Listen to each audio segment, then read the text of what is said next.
आप सभी को मैं ममता सिंह नमस्कार करती हूँ, आपका स्वागत करती हूँ। आज हमारे साथ जानी मानी लेखिका सुश्री कुमुद वर्मा जी हैं, जो किसी पहचान की मोहताज नहीं है, एक साहित्य जगत का जाना माना चेहरा और कह सकते हैं कि बेस्ट सेलर लेखिका के साथ आज मैं बैठी हूँ और ये गौरव का विषय है। इन्हें ग्लोबल इंस्पिरेशन वुमेन के अवार्ड से भी नवाजा गया है। विभिन्न साहित्यिक संस्थानों से जुड़ी है कुमुद जी और जानी मानी समाज सेविका भी हैं। अब तक इन्हें दर्जनों अवार्ड्स मिल चुके हैं। ये राष्ट्रीय अध्यक्षा हैं आनंद वाहिनी गोवर्धन मठपुरी की। लेकिन आपने अगला वाक्य बोला कि मैं स्कूल संचालन भी कर रही थी। ऐसे मौके भी आए जब मैं अपने स्कूल से दूर थी। मेरे स्कूल की एक खास बात थी कि ये मध्यम वर्गीय बच्चों के लिए भी नहीं, ये निम्न वर्गीय बच्चों के लिए था।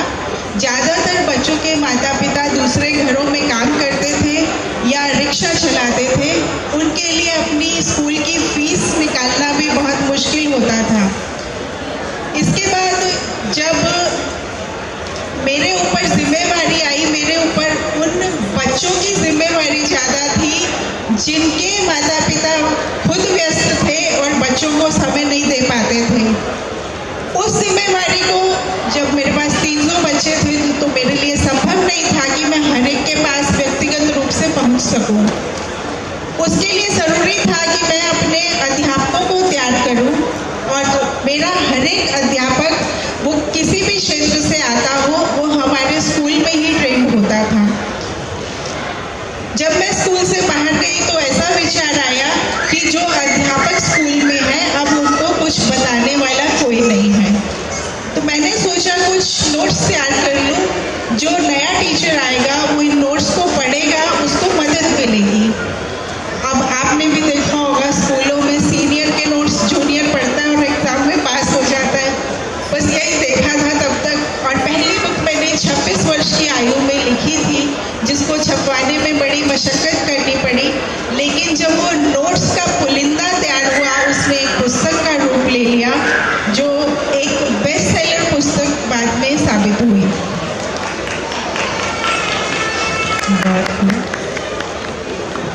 आपकी काव्य पुस्तक, जैसा कि आपने लगभग हर विधा में अपनी कलम चलाई है, कलम चला के उसको किताबों में परिवर्तित किया है, और काव्य पुस्तक की बात करती हूँ आपके कि श्रुति एवं कृति, तो ये कैसे लिखना हुआ, इसके बारे में बताएं जरा। पुष्प की अभिलाषा आप सबने पढ़ी होगी। उस पुष्प की अभिलाषा ने मुझे अंदर तक झकझोर दिया था। मुझे लगा मैं भी अपने भाव लिखूं और इस कविता को पढ़कर लगा कि मैं लिख सकती हूँ। छांदस अछांदस मैं कुछ नहीं जानती थी, क्योंकि जैसा आपने कहा मैं गणित से हूँ और विज्ञान मेरा विषय रहा है। लेकिन भावनाओं को कागज़ पे उतारने का जब सिलसिला शुरू हुआ तो उसने कृति और श्रुति का रूप ले लिया। ये श्रुति और कृति, आपने ये नाम कैसे चुना, इसके पीछे की वजह बताइए। She is getting too personal। ठीक है, आगे नहीं मैं बता देती हूँ। जब आप साहित्य के दुनिया में आ जाते हैं तो पर्सनल कुछ रह नहीं जाता। कृति और श्रुति, सुकृति और सुश्रुति, मेरी 2 बेटियां हैं। सु हटा दो दोनों से तो पहली पुस्तक हुई कृति, दूसरी पुस्तक हुई श्रुति। अब कृति आ गई थी, कृति के 20 साल बाद श्रुति आई। तो श्रुति जो आई वो अंडर ऑब्लिगेशन आई। मेरे पे बहुत प्रेशर था, क्योंकि मैं एक बच्ची के नाम पे किताब दे चुकी थी, तो मुझे दूसरी के नाम पे भी किताब बनानी पड़ी। बहुत लोगों के लिए नई जानकारी होगी और हमारे बेस्ट सेलर लेखिका के बारे में जानना हमारा हक बनता है। कुमुद जी, आपने अपनी पुस्तक भारत गौरव में, मैंने पढ़ी है वो पुस्तक, और जिन्होंने बहुत सारे विभिन्न क्षेत्रों में उम्दा काम किया है उनके बारे में आपने लिखा है। तो एक चरित्र है श्री लक्ष्मण सिंह जी, उनके बारे में आपने लिखा है। लक्ष्मण सिंह जी की पंक्तियां हैं कि गांव का विकास होगा तो देश का विकास होगा, और उन्होंने बहुत बेसिक चीज़ बताया है कि जैसे अगर आपको पेड़ लगाना हो, जंगल लगाना हो, तो उसके लिए आपको रेगुलर नियमित रूप से पानी देने की कोई ज़रूरत नहीं है। वो आपके अंदर की एक मन की स्थिति होनी चाहिए कि हमें अपने पर्यावरण के लिए कुछ करना है। और उन्होंने पक्षियों के लिए भी अलग आवास बनाया, अच्छी नस्ल की गायों को रखा। तो ये इस तरीके की चीज़ें, इनको ऐसे कैरेक्टर्स को लिखने की प्रेरणा आपको कहाँ से मिली? कभी कभी ऐसे व्यक्तियों से जब मिलते हैं तो लगता है कि हमारे बच्चों को, हमारे आस पड़ोस को और सबको पता होना चाहिए कि हमारे समाज में ऐसे व्यक्तित्व भी हैं जो बिना किसी पैसे की, प्रसिद्धि की आशा किए बिना गांव के लिए और समाज के लिए काम करते हैं। जब ऐसा विचार मन में आया तो मैंने एक लोगों की लिस्ट बनानी शुरू की कि किनका व्यक्तित्व मैं अपनी पुस्तक में उतार सकती हूँ। ये बहुत ही मुश्किल कार्य था। मैंने लोगों के इंटरव्यू पढ़ने, देखने शुरू किए। उसके बाद मैंने जिनको पद्मश्री अवार्ड मिले उनकी लिस्ट पे नज़र दौड़ाई, लोगों से कांटेक्ट करने की कोशिश की। मुझे लगभग साल भर लगा कुछ लोगों तक पहुंचने में। जिन लोगों तक मैं पहुंची उसमें से कुछ ने अपने बारे में कुछ भी लिखने देने से मना कर दिया, क्योंकि उनका कहना था कि जिनको पद्मश्री मिल चुका है उनका जो भी साहित्य है वो अब सरकार की संपत्ति है, तो वो व्यक्तिगत प्रकाशन के लिए मुझे कुछ नहीं दे सकते। इसी राह पर चलते चलते फिर दिल्ली के व्यक्तियों से कांटेक्ट हुआ। डॉक्टर हीरा लाल जिनकी बाद में वो डायनामिक डीएम आई और बेस्ट सेलर हुई, उनसे मुलाकात हुई। वो 10 पेज लिखने के लिए उन्होंने मेरे को 3000 पेज का लिटरेचर पढ़ने को दिया। उसमें से मैंने 10 पेज निकाले क्योंकि मेरी ज़रूरत ही उतनी थी। मैंने हर व्यक्तित्व को 10 पेज देने का निर्णय लिया था, क्योंकि ज़्यादा मोटी किताबें और इस तरह की किताबें हमारा पाठक पढ़ता नहीं है, और ये एक अलग ही प्रयोग था। इसी क्रम में दिल्ली के एक हैं राजेश जी, उनकी मैंने बर्ड नेस्टिंग के बारे में लिखा। उनको इंटरनेशनली, नेशनली बहुत अवार्ड मिले हैं और काफ़ी फेमस व्यक्तित्व हैं। तो जिस भी व्यक्तित्व के बारे में मैं लिख रही होती थी, जब मेरा उससे प्रश्न उठता था कि आप भी तो किसी से प्रभावित हुए होंगे, मुझे कोई नाम दीजिए। हमारे साहित्यकारों की तरह किसी ने कोई नाम नहीं दिया। फिर फाइनली ये दिल्ली वालों ने बोला कि मेरे एक मित्र हैं लक्ष्मण सिंह जी, दुद्दू गांव के पास रहते हैं। दुद्दू जयपुर के आगे दुद्दू, और फिर उनका गांव का नाम उन्हें भी नहीं पता था। खैर इधर उधर फ़ोन करके, क्योंकि जयपुर में अपने जानकार लोग बहुत हैं, फ़ोन करके उनके बारे में पता चला लपोरिया गांव है उनका। फिर किसी तरह मेरे को कांटेक्ट नंबर मिला। बात करूं तो सिग्नल नहीं है उनके पास, वो डिब्बी फ़ोन रहा करता था। 2-3 बार बात करी, समझाया कि आपके बारे में लिखना चाह रही हूँ, सुना है आपने बहुत काम किया है। अब एक महिला से एक गांव का समाज सेवक बात करने के लिए भी इच्छुक नहीं था। फिर उसने गांव में बात करी। एक मैडम है अहमदाबाद की, मेरे बारे में लिखना चाहती हैं। अब मेरे को इधर देर हो रही थी। खैर उन 10 पेजों को लिखने के लिए मुझे 1 महीना लगा, और उस व्यक्तित्व के बारे में जो भी मैंने लिखा और जैसे भी समझ के लिखा, उसकी एक अलग कहानी बन गई है। क्या आप सुनना चाहेंगे? बिल्कुल बिल्कुल। अब उनके पास स्मार्टफोन नहीं था, डिब्बी फ़ोन था। वो बात इतनी उलझा के करते थे कि आखिरी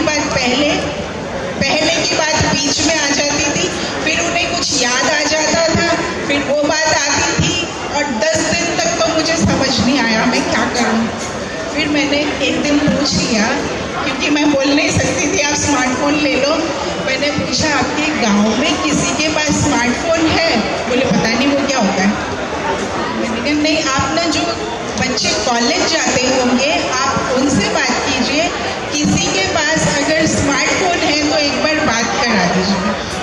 अब उन्होंने अपने ही फ़ोन से बात कराई तो मैंने उनको समझाया कि आप व्हाट्सएप डाउनलोड करो और वहाँ से मुझे इनके ऑडियो रिकॉर्ड्स करके भेजो।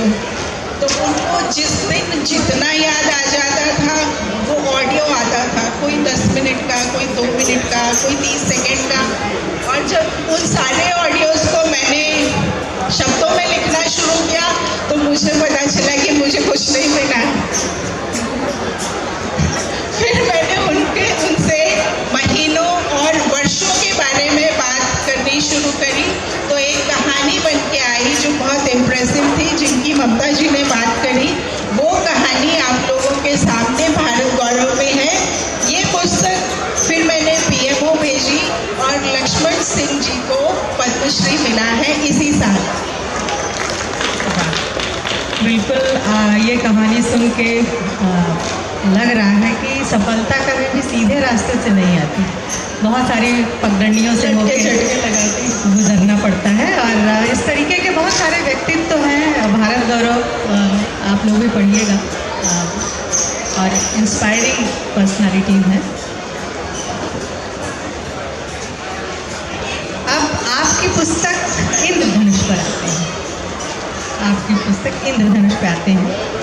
और अब ये भी बताएं, इसको लिखने के पीछे का क्या मकसद, कारण? अध्यापन का इंद्रधनुष कुशल अध्यापक कैसे बने से इंस्पायर्ड बुक है। वो पुस्तक मैंने 26 साल की उम्र में लिखी थी और ये वाली अभी लिखी है 3 साल पहले। लेकिन उस समय की जो स्थितियाँ थी वो अलग थी और अब जब अध्यापन का इंद्रधनुष लिखी गई तो स्थितियाँ अलग हैं। उस समय लोग बीएड बड़ी मुश्किल से करते थे। BEd is bachelor of education, जो एक अध्यापक को पढ़ाने के लिए ये डिग्री लेना अनिवार्य होता है। आज लोग इस चीज़ को समझते हैं। दोनों पुस्तकों के लेखन में करीब 20 साल का अंतर रहा, लिखने में 2.5 साल और लगे। वैसे आप मेरी आयु कैलकुलेट कर लेते हैं इस हिसाब से, तो पर ठीक है, कुछ चीज़ें मैं भी छुपा सकती हूँ। तो ये अध्यापन का इंद्रधनुष आई जिसमें हर एक भाग को एक अलग विषय देकर केवल उससे संबंधित तथ्यों को ही लिया गया है। जैसे कक्षा प्रबंधन है, कक्षा प्रबंधन माने क्लास अरेंजमेंट। एक टीचर को क्लास में जाने से पहले क्या तैयारी कर लेनी चाहिए, ड्यूरिंग क्लास अगर प्रॉब्लम आती है, क्योंकि छोटे बच्चों के साथ ये होता ही है।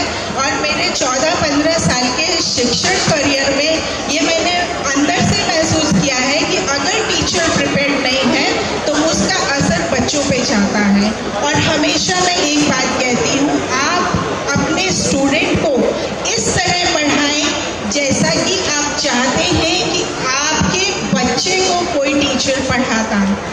वो कमी आप यहाँ निकाल लीजिए तो अपने बच्चे की कमी आपके पकड़ में आ जाएगी, आप उसको भी सुधार पाएंगे।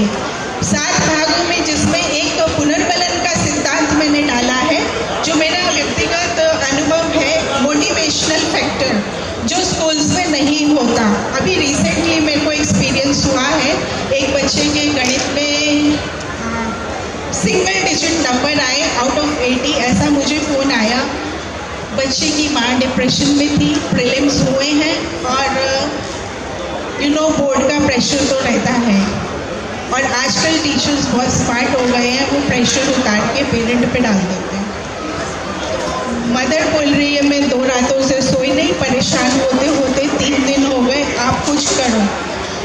अब सबसे पहले मैंने मदर की काउंसलिंग की, मदर शांत हो गई। फ़ोन कॉल 50 मिनट्स चला। उसके बाद मैंने बोला कि आपको अगर ठीक लगे तो आप मेरी बिटिया से बात करा दीजिए। उसके बाद बच्ची ने बात करी।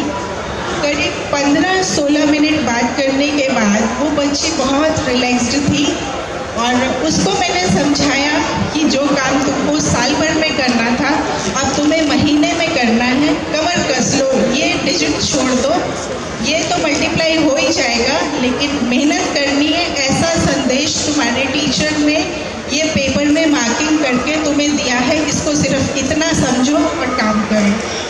अभी 4 दिन हुए हैं, दोनों रिलैक्स्ड हैं, मेहनत कर रहे हैं।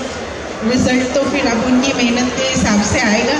जैसा इन्होंने अभी बोला कि सफलता सीधे सीधे तो आती नहीं है।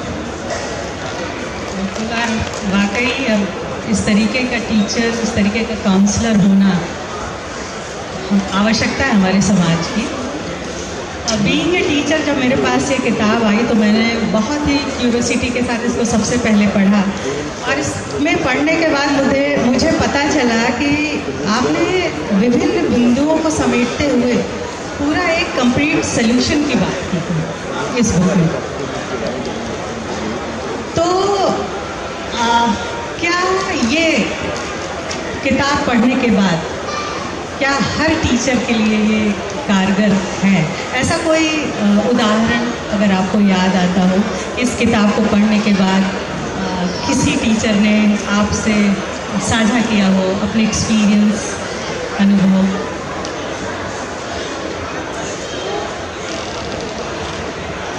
आपके सवाल से मुझे ध्यान आया कि कर्मभूमि की डायरेक्टर यहाँ बैठी हुई हैं और को फाउंडर भी बैठी हैं। दोनों को फाउंडर भी हो सकती हैं, मैं गलती कर गई हूँ। इन्होंने मेरे को इंटरव्यू किया था करीब 2 साल पहले, कुमुद वर्मा की पुस्तकों पर चर्चा। 1.5 घंटे का इंटरव्यू है और उसमें मेरे जो कलीग्स थे मैंने उनको बुला लिया था क्योंकि हमने जितने भी एक्सपेरिमेंट स्कूल में मैथ्स को लेकर करे थे वो उसमें मेरे साझीदार थे। तो वो अनुभव इसमें लिए गए हैं, तो निश्चय ही ये पुस्तक कारगर है। दूसरा उदाहरण उसी इंटरव्यू में आपको मिल जाएगा, वो टीचर खुद बैठे हुए हैं वहाँ पर। तीसरी विशेष बात है कि इस पुस्तक को लिखने के लिए 2.5 साल लगे। मैं जो भी पुस्तक लिखती हूँ मैं उस फील्ड में खुद जाकर काम करती हूँ। मैं वाइस प्रिंसिपल आनंद निकेतन शिलज रही थी, तब मैंने इस पुस्तक को लिखा। मैंने वर्कशॉप्स में जाके खुद काम किया क्योंकि मैं वाइस प्रिंसिपल थी तो मेरे हाथ में अथॉरिटी थी कि मैं टीचर ट्रेनिंग सेशंस ले सकती थी। तो मैंने हर शनिवार को कुछ शनिवार तक 7-8 शनिवार तक वर्कशॉप किए और ये जो हमने इसमें भाग किए हैं वो उन्हीं वर्कशॉप्स के बेसिस पे किए हैं। इसके पहले मैंने FGIS, ये IB स्कूल है मीठाखली चौरास्ता पे, उसमें काम किया और वहाँ से जो अनुभव मुझे मिले वो मैंने इस पुस्तक में उदाहरण के रूप में लिखे। और वहाँ से मुझे ये सीखने को मिला कि आप, ये एक एग्जाम्पल ले रही हूँ, बाकी तो पुस्तक में संकलित है। अब 130 पेजों की किताब को 5 मिनट में बता देना बहुत मुश्किल है। जैसे अंकुरण होता है, चने का अंकुरण है या मूंग का अंकुरण है, उसको आप एक चार्ट पेपर पे पढ़ाएंगे और आप उसको प्रैक्टिकली करके बताएंगे तो जो बच्चे सीखते हैं दोनों में अंतर है। कुमुद जी, आप 2 मिनट का विश्राम ले लें, हम श्रोताओं की तरफ चलते हैं तब तक। और यहाँ पे 2 पीढ़ी बैठी हैं।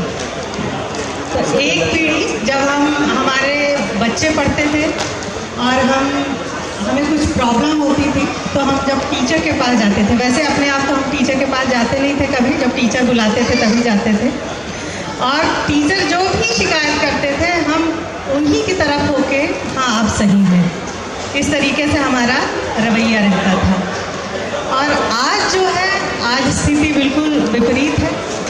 आज बच्चे शिकायत करते हैं तो आज के पेरेंट्स जाते हैं, यंग पेरेंट्स, और बोलते हैं कि आपने कैसे किया, क्यों किया। इस आगे की पुस्तक में और इस तरीके के क्वेश्चंस कुमुद जी से हम जानेंगे। तो जो पहली पीढ़ी बैठी हमारी, वो जरा बताएं कि जब उनके बच्चे जाते हैं, मतलब उनके नाती पोते जाते हैं, तो और उनकी जब बातें आप सुनते हैं तो आप क्या अंतर महसूस करते हैं और आपको क्या लगता है?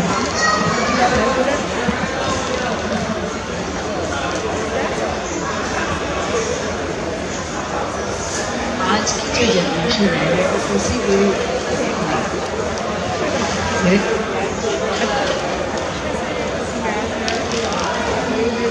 हेलो आ रही है।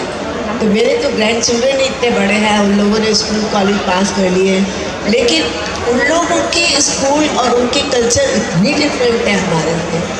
वहाँ पर वो जो मर्जी करते हैं, क्लास के अंदर मस्ती करते हैं, जो मर्जी करते हैं, डांस करने का मैंने डांस करने लगते हैं, और टीचर्स भी उनके साथ बड़े फ्रेंडली वे में रहते हैं।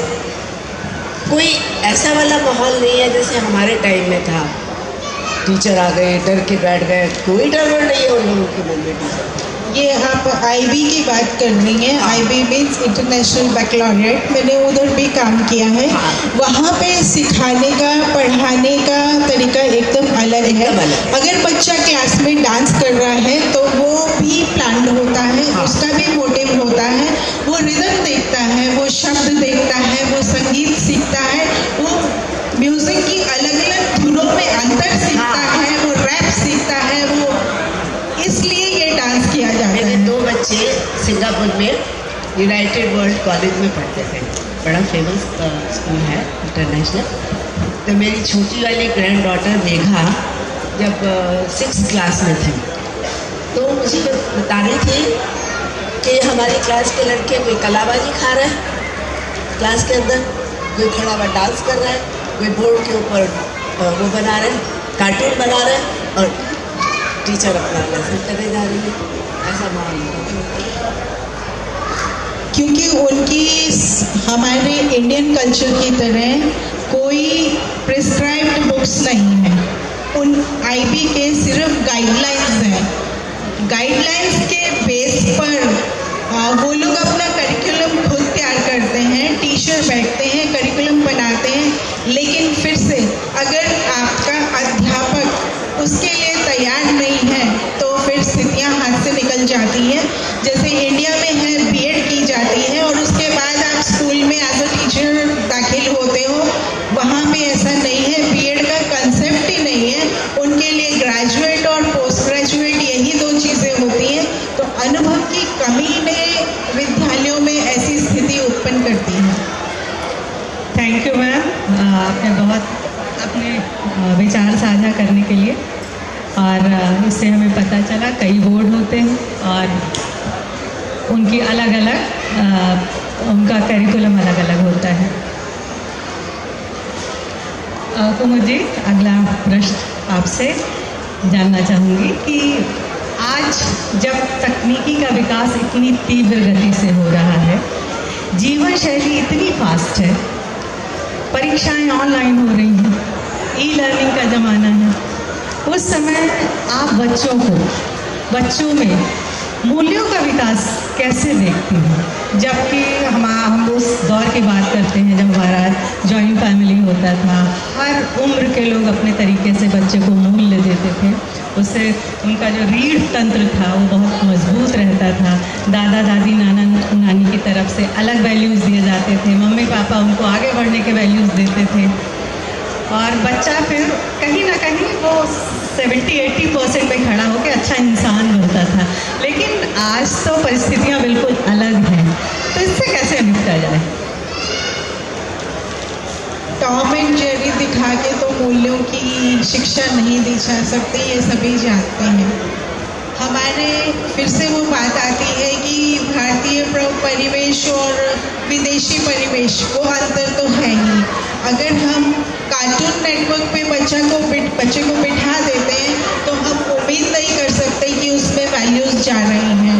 अब जहाँ तक हम भारतीय परिवेश की बात करते हैं तो परिवारों को ये सुनिश्चित करना होगा कि अपने अध्यात्म को, अपने घरों को एक तरह से गुरुकुल बनाकर इस प्रथा को जीवंत रखें।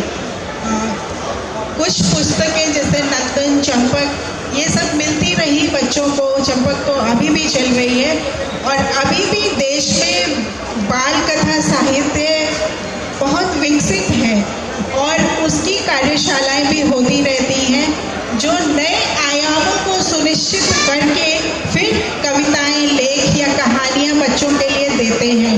आज की तारीख में वो भी ध्यान रखते हैं कि मॉरल ऑफ द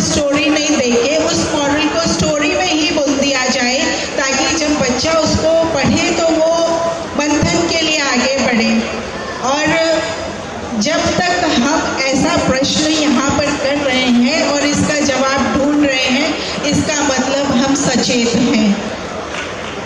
बिल्कुल। जो कहानियाँ हैं उन पे आपने देखा सीरियल्स भी बने हैं, रामायण पे बना, महाभारत पे बना। ये मीडिया या तकनीकी का प्रयोग बुद्धिपूर्ण किया गया है। इस तरह के प्रयोग अगर भविष्य में भी हमारे बच्चों के लिए होते रहे तो हमारी ये जो टेक्नोलॉजी है या मीडिया है ये हमारे बच्चों को बिगाड़ नहीं पाएगा। बिल्कुल।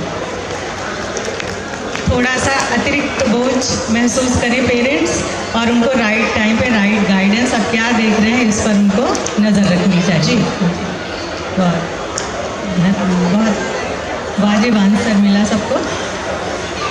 बच्चों को सफल कैसे बनाएं इस पे हम आएंगे, पर उसके पहले गुड पेरेंटिंग क्या है और इसका क्या है पैमाना? सबसे स्मार्ट बात है कि गुड पेरेंटिंग क्या है, इसको कोई भी पेरेंट सुनना ही नहीं चाहेगा। बिल्कुल सही। और इसका पैमाना कोई सेट नहीं करना चाहेगा, क्योंकि जब तक बच्चा बड़ा होता है और उसके हाव भाव में, उसके व्यवहार में जो आपको कमियां दिखती हैं, तब तक बहुत देर हो गई होती है। पैमाना जो खींचा जाता है वो पारंपरिक परिवारों में खींचा जाता था। घर के बड़े बूढ़े बैठते थे, कुछ रूल्स बना दिए जाते थे, उनको कोई नहीं तोड़ सकता था। आज भी जो मिश्रित परिवार हैं उनमें यह प्रथा चालू है।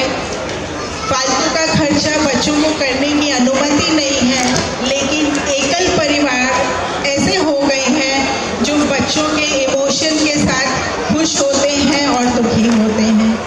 बच्चा दुखी है, आईफोन चाहिए, अफोर्ड नहीं करते तो भी कोशिश करते हैं दिला दूं। बच्चा खुश है तो उसकी खुशी में भी खुश होते हैं, उसको पार्टी करनी है तो भी कर लो। तो ये चीज़ें जो हैं हमारे एकल परिवारों को, और फिर जब इसका असर पीयर ग्रुप पे जाता है तो हमारे समाज पे असर आता है। ये उनको संतुलन बैठाने में अड़चन पैदा करता है। मान लेते हैं मेरे बच्चे ने कोई उन्नति की और उसको कोई अवार्ड मिला या कुछ, या कोई डिग्री उसने बड़ी हासिल की। अब मेरा बच्चा चाहता है कि वो एक पार्टी थ्रो करे। ठीक है, अगर मैं अफोर्ड करती हूँ, बाप और बच्चों को दोनों को बोलना चाहूँगी कि अपनी अपनी तरह से स्थिति में सामंजस्य स्थापित करके काम करना चाहिए। उनको लगा कि विज्ञान नहीं पढ़ूंगी तो शायद जीवन में मुझे अच्छी नौकरी नहीं मिले, उन्होंने मुझे बीएड कराई। उन्होंने मेरे को टीचर बनाना चाहा तो मैंने स्कूल चलाया, क्योंकि मेरे अपने गोल्स थे। अगर आपका बच्चा अंदर से सुदृढ़ है तो किसी कुंठा में नहीं जाएगा। कोई भी कुछ भी करो, लेकिन अपने बच्चे को स्ट्रॉन्ग रखो। उसको जो राइटर्स की लिखी हुई स्टोरीज है या मॉरल स्टोरीज है उसको सुनाते रहिए। उसको ये मत दिखाइए कि उसका दोस्त बहुत अच्छा कर गया और वो पीछे रह गया। उसको अपने आप को समझने दीजिए, उसको उसका जीवन जीने दीजिए। तो उम्मीद करती हूँ कि कुमुद जी की ये सीख जो यंग पेरेंट्स हैं वो लेके जाएंगे अपने साथ। और हमारे साथ एक छोटी सी बिटिया है, शायद प्रश्न पूछना चाहती है। इसका सवाल अच्छा, कुमुद जी की स्टूडेंट है। ये एक दिन बता रही थी कि ये बता रही थी कि ये पढ़ाती हैं। नहीं, मैं ऐसे ही बोल देता हूँ। ये ऐसे पूछ रही थी, अभी पूछना नहीं चाह रही, कि इसको कुछ मैथ्स में जो कन्वेंशनल क्लासेस हो रहे हैं उनमें दिक्कत हो रही थी, तो ये मैडम के पास आती पढ़ने के लिए। तो अभी ये बता रही थी मुझे एक दिन कि ये जो पढ़ाती हैं वो अलग तरह से पढ़ाती हैं, मतलब जो कन्वेंशनल टीचर, क्लासरूम टीचर्स हैं उनसे अलग पढ़ाती हैं, तो इसको बहुत समझ में आता है और पढ़ने में बहुत इंटरेस्ट रहता है। तो वो हम उसको पूछना था एक्चुअली, लेकिन वो बोले कि आज मैं मूड में नहीं, तो डांस करके आई है तो थकी हुई है। तो ये क्या है, मतलब कैसे आप कन्वेंशनल टीचर से अलग कैसे पढ़ाती हो जो बच्चों का इंटरेस्ट जगे? आपने हिंदी के बारे में बताया, ये मैथ्स की समस्या थी, इसको आपने काफ़ी सॉल्व किया। तो ये क्या बातें हैं जो इसको इंटरेस्ट जग रहा है, काफ़ी जग रहा है?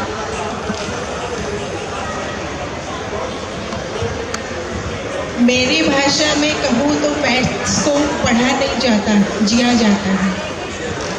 क्योंकि जब मेरे पेरेंट्स ने मेरे पे प्रेशर डाला तो मैंने उस प्रेशर को लिया ही नहीं।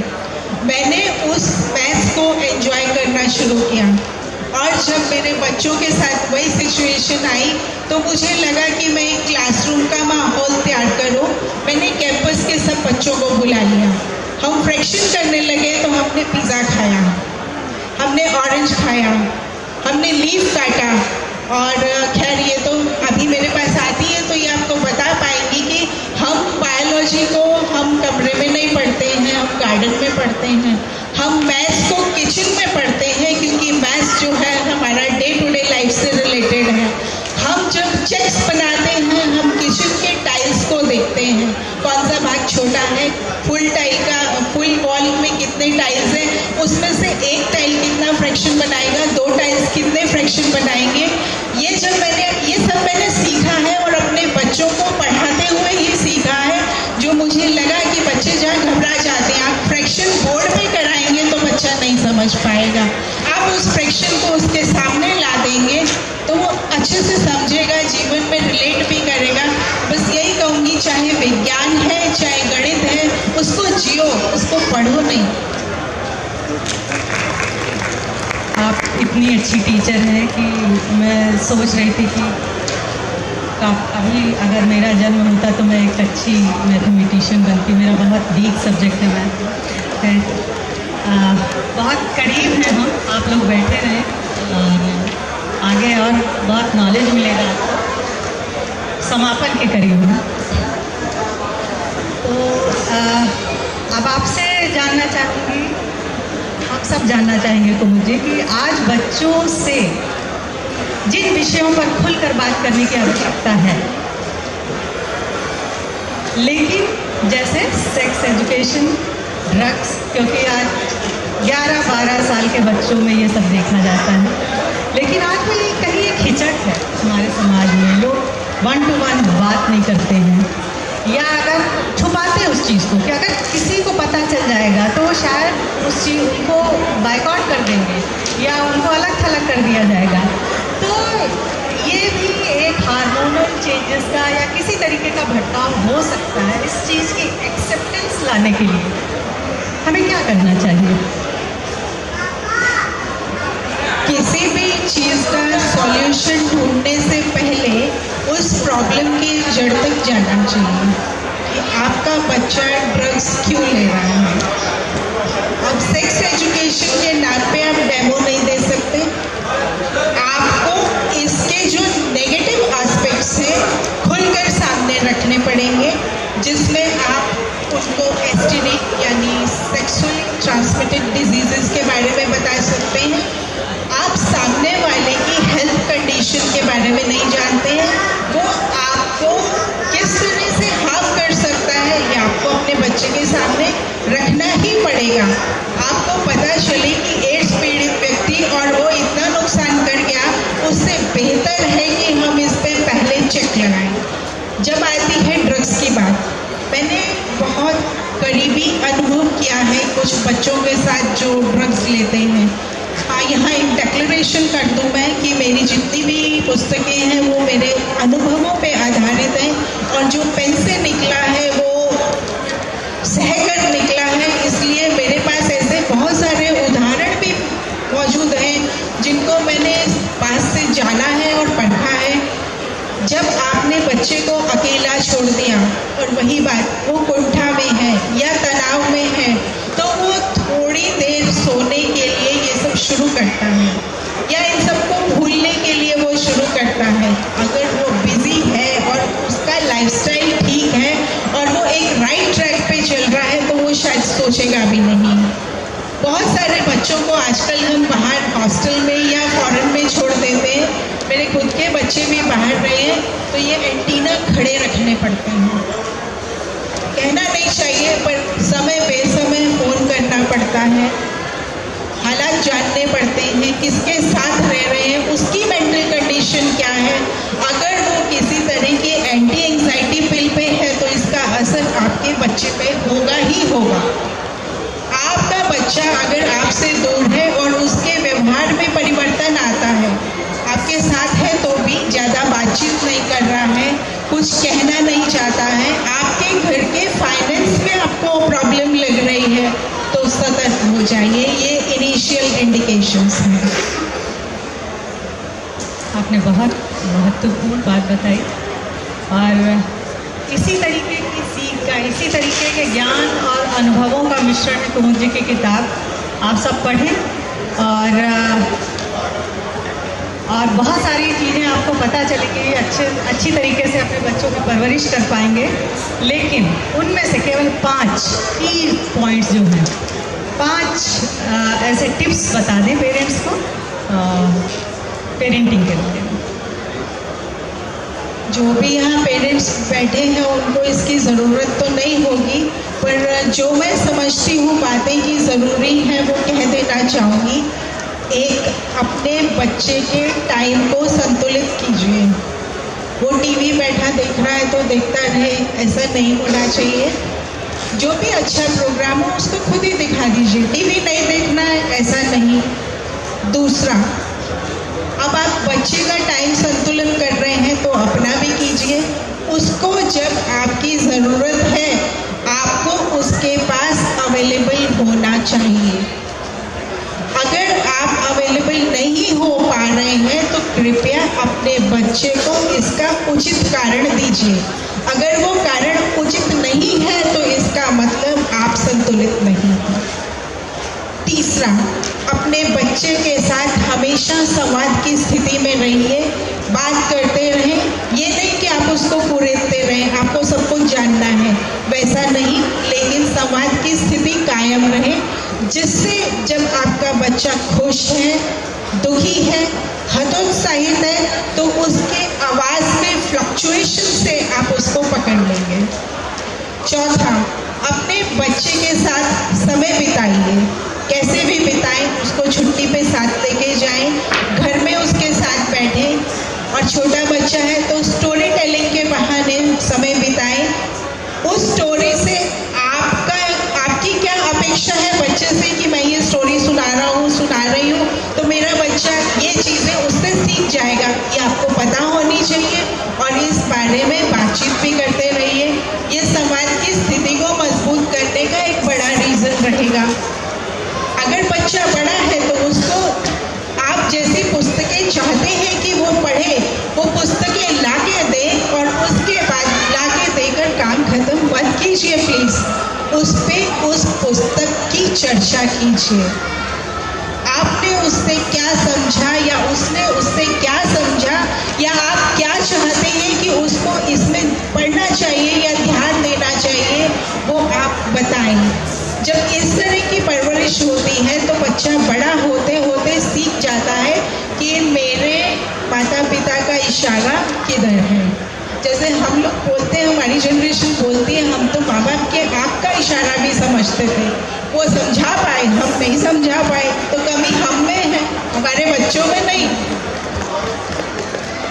पांचवी बात, जब भी आपका बच्चा किसी विकट परिस्थिति से गुजर रहा है, किसी टेंशन में है या हतोत्साहित है, उसके मित्र बनिए, उसके पेरेंट नहीं।